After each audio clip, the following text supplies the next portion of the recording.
الحمد لله رب العالمين، والصلاة والسلام على أطهر خلق الله أجمعين، سيدنا محمد صلى الله عليه وسلم. طبتم وطاب لقاؤكم وتبوأتم من جنة الله منزلا.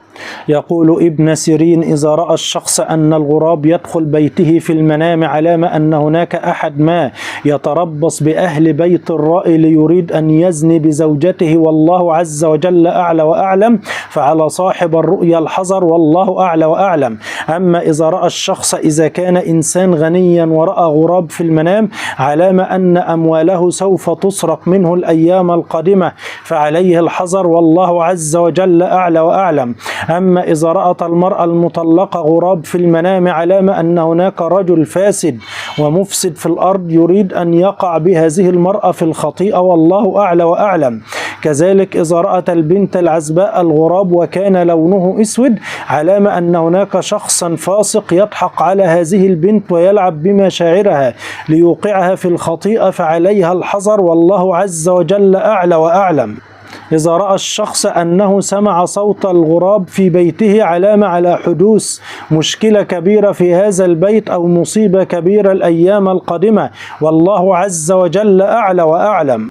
إذا رأى الشخص أن الغراب يقف على نافذة المنزل علامة على إنذار بخراب هذا البيت الأيام القادمة والله عز وجل أعلى وأعلم. إذا رأى الشخص أن الغراب ميت في بيته علامة أن أهل هذا البيت لا يصبرون على أمور الحياة والله عز وجل أعلى وأعلم.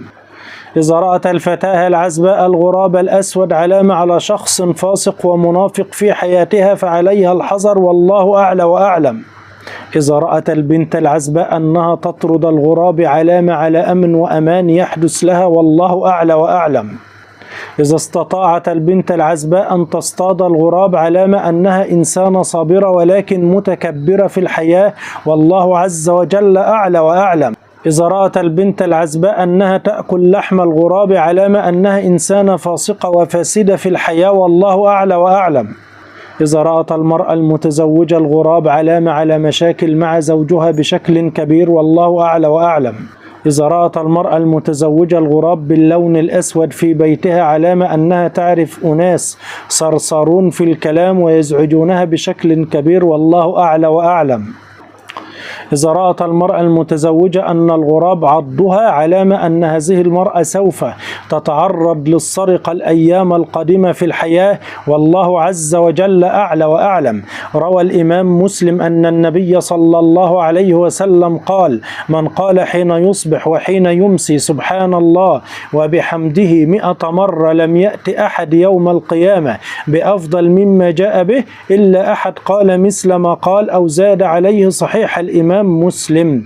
وقال صلى الله عليه وسلم: من أفسد امرأة على زوجها فليس منا. صحيح الترغيب. والسلام عليكم ورحمة الله وبركاته.